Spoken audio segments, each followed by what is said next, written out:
नमस्कार दोस्तों, कुछ दिनों से सोनू निगम जी जो है वो कैंपेन चला रहे हैं टी सीरीज और भूषण कुमार जी के प्रति। तो इस सिलसिले में मैं ये बोलना चाहती हूँ कि टी सीरीज ने आज तक हजारों कलाकारों को ब्रेक दिया है जो कि आउटसाइडर्स हैं, जो इंडस्ट्री से नहीं जुड़े हुए।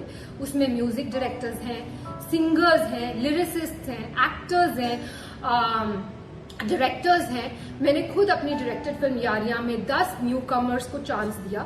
उसमें से 4 लोग, नेहा कक्कड़, रकुलप्रीत सिंह, हिमांश कोहली और कंपोजर आर को आज बड़े हो चुके हैं। और सोनू निगम जी से मैं ये पूछना चाहूंगी कि वो बोल रहे हैं कि इंडस्ट्री में टैलेंट को सही दिशा नहीं मिलती। तो सोनू जी, आप तो लेजेंड है, आप तो बहुत बड़े कलाकार हैं। आपने आज तक कितने लोगों को चांस दिया है?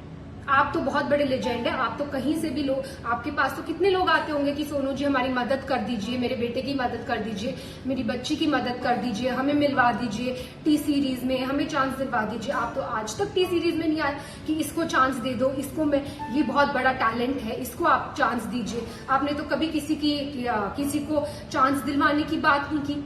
आपने ना ही कोई टैलेंट आज तक इंडस्ट्री में इंट्रोड्यूस किया।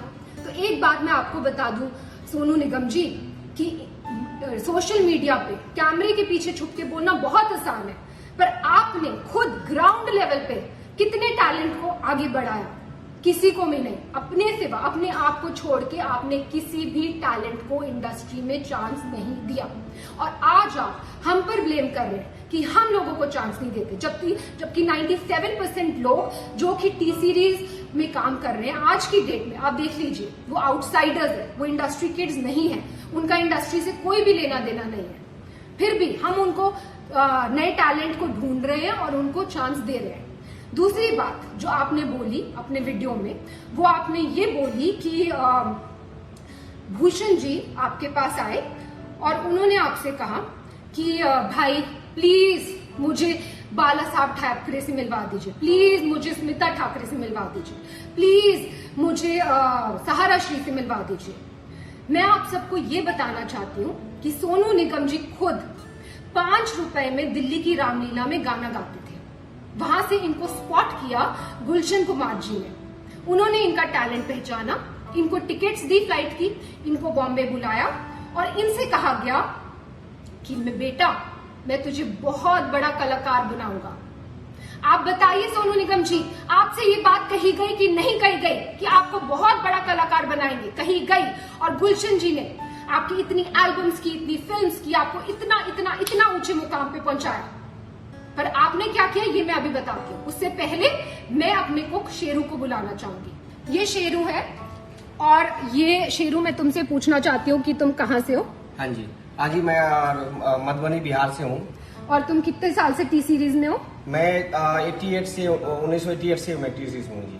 तो तुम मुझे क्या बता रहे थे सोनू निगम जी? तो सोनू निगम जी के बारे में मुझे मालूम है बेटा। मैं जब आप लोग नहीं थे तभी गुलशन जी ने इनको दिल्ली से बम्बई लाए थे। मैं गुलशन जी के साथ ही उस टाइम में था, भूषण जी भी नहीं थे उस टाइम में। मैं गुलशन जी के साथ, मैं और वो लोग बम्बई में रहते थे। सोनू निगम जी आए थे, उनके पास वो ऐसे छोटी स्कूटी होती है ना, उस भी आते थे। हमने हमारे ऑफिस में वो रिसेप्शन बैठे रहते, कितना भी साहब आते थे तो उनसे मतलब मुलाकात करने, कभी कोहली जी से, कभी मुकेश वगैरह, उनसे बातें कर रहते थे। घंटों घंटों लाइन में बैठे, मतलब वो उनसे बातें करना। फिर धीरे धीरे साहब आते, फिर साहब ने उनको बोला था कि मैं मतलब काम कराना है उनके साथ, काम कुछ बहुत दिन के बाद साहब ने भी 2-4 महीने के बाद साहब ने उसको भी आगे काम दिया। बहुत सारे एल्बम बनाए, बहुत फिर फिल्मों में चांस दिया, बेवफा सनम वगैरह बहुत हिट हुए उस टाइम में। तो उनका बहुत बड़ा नाम बन गया। बहुत बड़ा नाम हो गया। मतलब जब से मतलब ये जो भी है आज, ये जो भी है सब गुलशन जी की वजह से ही है मेरे हिसाब में। Thank you Sonu ji. की आप जानते होंगे ये हमारे घर के कुक है और 88 से ये हमारे घर में। एनीवेज, अब मैं ये बताना चाहती हूँ कि 1998 में जब टी सीरीज की फैमिली के साथ ये हादसा हुआ था और गुलशन कुमार जी को खत्म कर दिया गया था, तब सोनू निगम जी ने क्या किया? तो सोनू निगम ने सोचा कि अब तो टी सीरीज का क्या होगा, टी सीरीज का तो कोई करता धरता है नहीं।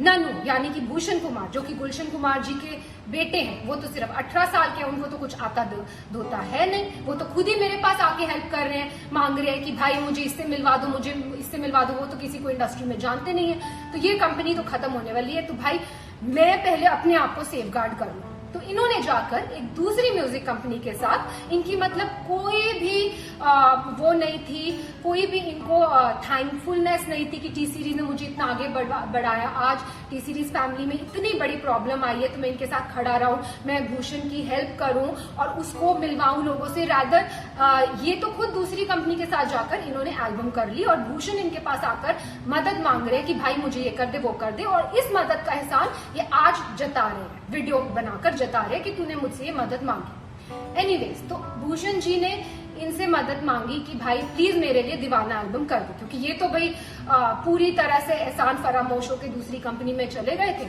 और इन्होंने जब अब इन्होंने एटीट्यूड दिखाया कि वो मेरे सामने आए, मुझसे मदद मांगे, और मदद इन्होंने करी भी और उसका भी एहसान जता रहे, इन्होंने दीवाना एल्बम करी। ठीक है, फिर उसके बाद इन्होंने जो वीडियो में दूसरी बात कही वो ये कही है कि भूषण जी ने इनसे मदद मांगी कि भाई मुझे अब्बू सलीम से बचा ले।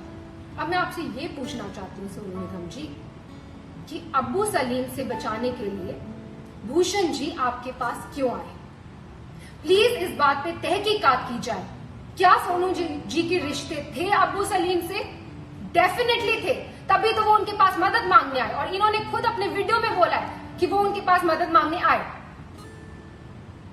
नेक्स्ट चीज जो मैं ये बोलना चाहती हूँ कि सोनू जी ने बोला है कि भूषण जी पे एक लड़की ने आरोप लगाया मीटू का, और उसके बाद वो आरोप वापस ले लिया गया और भूषण जी ने माफिया की चाल चली, पर मीडिया को सब पता है, मतलब भूषण जी मीटू रेपिस्ट है, लेकिन ये बात माफिया ने दबा ली। अब मैं आपको ये बताना चाहती हूँ सोनू जी कि मीटू एक बहुत ही अच्छी मूवमेंट थी जो स्टार्ट की गई इसलिए ताकि सोसाइटी में जो ऐसे लोग हैं, जो बुरे लोग हैं, उनका सफाया हो सके। पर इस मूवमेंट का बहुत सारे ऐसे लोगों ने फायदा उठाया, पैसे ऐंठने के लिए, ब्लैकमेल करने के लिए, किसी को किसी से वेंजेंस है तो किसी लड़की के कंधे पे बंदूक रख के चलाने के लिए, और ऐसे ही हमें बहुत सारी ब्लैकमेलिंग कॉल्स आई मीटू के टाइम पर। उस टाइम पर हमने सिर्फ पुलिस की सपोर्ट ली, पुलिस की हेल्प ली, और पुलिस ने तहकीकात की और पुलिस ने ये क्लियर कर दिया कि ये तो सीधा सीधा ब्लैकमेलिंग का केस है। और पुलिस ने, हमने पूछा कि क्या आपको कुछ करना है, कुछ मानहानि का दावा करना है या कुछ करना है, हमने डिसाइड किया कि नहीं, हम मीडिया तक में भी ये बात आउट नहीं करेंगे कि क्या हुआ है हमारे साथ। क्यों? क्योंकि हम खुद किसी लड़की को डाउन क्यों करें, हम किसी लड़की को क्यों उसको इस तरह भरे बाजार में उसकी इज्जत उतारें। लेकिन उसका ऐसे बहुत सारे केसेस आए हमारे पास, और उसका फायदा आप जैसे लोग उठाते हैं। और कई लड़कियों ने एडमिट भी किया कि कई लोगों ने जो सच्चे दुश्मन है इंडस्ट्री में, उन्होंने वो पीछे थे इस मिली भगत के, लेकिन देखिए आप आज भी इसका फायदा उठा रहे। मैं पूछना चाहती हूँ सोनू निगम जी, क्या है मीटू मूवमेंट? मैं लगा दूं आप पे मीटू, तो मैं लगा दूं आप पे मीटू, बोल दो आप मीटू रेपिस्ट है, हो जाएंगे आप मीटू रेपिस्ट। तो प्लीज सोच समझ के वीडियो बनाया कीजिए, क्योंकि आपने धमकाया वीडियो में कि आप उस लड़की का वीडियो आउट कर देंगे, बेशक कीजिए, पर नेक्स्ट टाइम कोई भी वीडियो आउट करना हो, याद रखिए प्रूफ के साथ कीजिए। बिना प्रूफ के मीटू मूवमेंट का कोई मतलब ही नहीं है। और कोई भी अगर बिना प्रूफ के कोई इल्जाम लगाता है, क्योंकि जब से आपने ही अपना वीडियो ऑन किया है तब से वापस हमारे पास ब्लैकमेलिंग कॉल शुरू हो गए, वापस कई लड़कियां उठ गई हैं कि हमें तो सोनू निगम जी से इंस्पिरेशन मिल गई है, हमें आप हमें काम दो, या तो हमें आप पैसा दो, नहीं तो हम आप पर ये कर देंगे। सिर्फ ये लड़कियां ही क्यों, बहुत सारे सिंगर्स और खड़े हुए हैं, वो कर रहे हैं, वो ऐसे ब्लैकमेल कर रहे हैं। मुझे ये वीडियो बिल्कुल भी नहीं बनाना था सोनू निगम जी, और भूषण जी ने तो मुझे स्पेशली बोला था कि हमें चुप रहना, हमें चुप्पी साधे रखनी है, लेकिन आपने अभी भी अपनी कैंपेन बंद नहीं की। आज भी हम कोशिश करते हैं टी सीरीज से कि 80% लोग 100% लोगों को चांस दे, पर कई बार लोगों को काम नहीं मिल पाता बिकॉज सो मेनी रीजंस। किसी म्यूजिक डायरेक्टर, कोई धुन में कोई कलाकार जाता है, कोई धुन में कोई कलाकार जाता है। 80% लोगों को तो काम मिल रहा है ना मार्केट में, जो 20% को लोगों को काम नहीं मिल रहा वो कोई भी शुरू हो जाएगा, कोई भी किसी पे भी आरोप लगा सकता है। तो ऐसा माहौल है। और आपने जब अपना वीडियो ऑन किया तो मैं आपको बता दूं कि मेरे साथ क्या हुआ। मेरे हस्बैंड के against death threats, social media पे डेथ थ्रेट्स, मेरे लिए रेप थ्रेट्स और मेरे बच्चे के लिए थ्रेट्स। मैं क्यों सहूं ये सब, मैं क्यों सहूं अपने बच्चे के लिए थ्रेट्स? और अभी भी आपकी कैंपेन बंद नहीं हुई है, अभी भी आपकी कैंपेन जारी है। आप इतने सारे सिंगर्स को अभी भी इकट्ठा कर रहे हैं और उनको एक गठबंधन बना रहे हैं और उनको बहका बहका कर जिनको काम नहीं मिल रहा फॉर व्हाटएवर रीजंस, उनको काम इस बात में लगा रहे हैं, इस पब्लिसिटी लेने के ये मुद्दे में लगा रहे हैं कि उनके आपके साथ मिल जाए और टी सीरीज को हम कैसे खत्म कर दें, भूषण कुमार को हम कैसे खत्म कर दें। एक बात मैं आपसे कहना चाहूंगी सोनू निगम जी, आप किस टाइप के हैं ये तो आपकी बीवी ने क्लियर कर दिया था। उन्होंने खुद आप पे, आपको याद है, आपकी बीवी ने खुद आप पे इल्जाम लगाए हैं। प्लीज याद कीजिए उन इल्जामों को, आपने पब्लिकली जो आपकी बीवी ने आप पे इल्जाम लगाए थे और फिर आप दूसरों पे इल्जाम लगाइए। और मैं बिल्कुल, जैसे कि मैंने कहा, मैं बिल्कुल इस हक में नहीं थी कि मैं ये वीडियो बनाऊं, लेकिन इतनी मैं कश्मकश में हूं, क्या करूं, बनाऊं ना बनाऊं, ये सच्चाई लाऊं कि नहीं लाऊं। फिर मुझे फाइनली गीता से मुझे मेरा आंसर मिला। गीता में जब अर्जुन भगवान कृष्ण से पूछते हैं कि मुझे ये युद्ध नहीं लड़ना है, ये युद्ध लड़के किसका फायदा होगा, तो भगवान कृष्ण अर्जुन को समझाते हैं कि एक योद्धा के लिए धर्म से बढ़कर युद्ध लड़ने के अलावा और कोई बड़ी चीज नहीं है।